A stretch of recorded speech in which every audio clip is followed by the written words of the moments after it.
ఎన్ని వాజనులుండో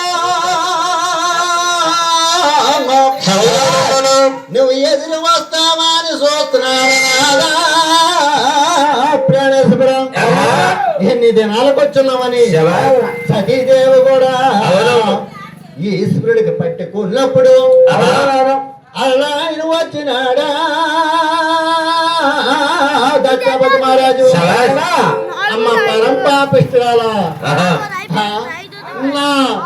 99 మనిషి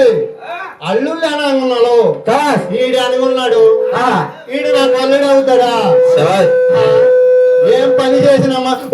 అల్లుడా మా జిల్లరగామో మారు రాలా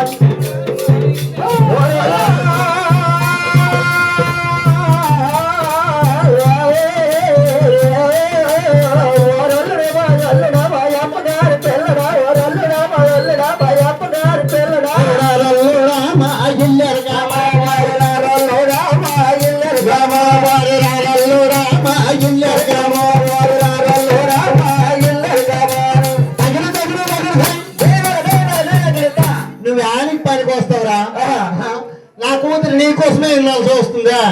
యానికని పనికి వస్తావా అన్నికి పనికి వస్తాను ఏనికి పనికి వస్తా నా కూతురు పదానికి వెళ్తే బయటకు తొక్కడానికి వస్తావా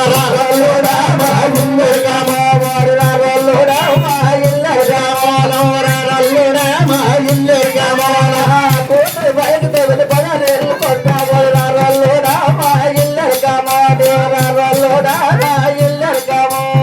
అల్లుడు మేనల్లుడు మా అప్ప గారి పిల్లరా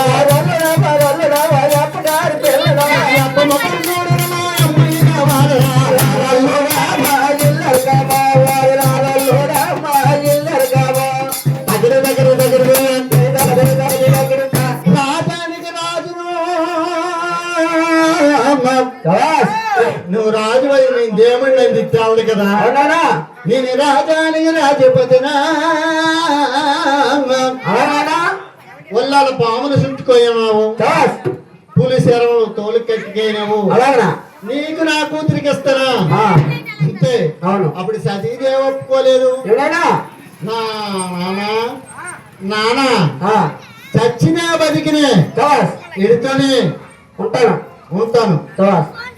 నేను మాత్రము నువ్వు ఆమోదిస్తే మీ ఇంటికి వస్తాను లేదని లేదు అంతే కదా పాపిష్టి పరంతో ఎగిరాలా ఈ రోజు నుండి నా మొఖం చూడకనేస్తున్నాడు లేదు పరమందో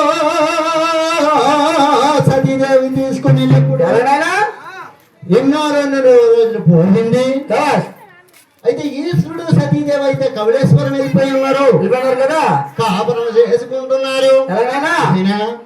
ఎన్నో కొన్ని రోజులకి దక్షపతి మహారాజు మహిష్యాగ యోగ్యం చేస్తున్నాడు మహిష్యాగ యజ్ఞం అంటే ఇటువంటిదేనమాట ఇటువంటి యజ్ఞం ఒకటి చేయగలనా ఈ రాజాని రాజులకు జాబులు ఇస్తున్నాడు రాగి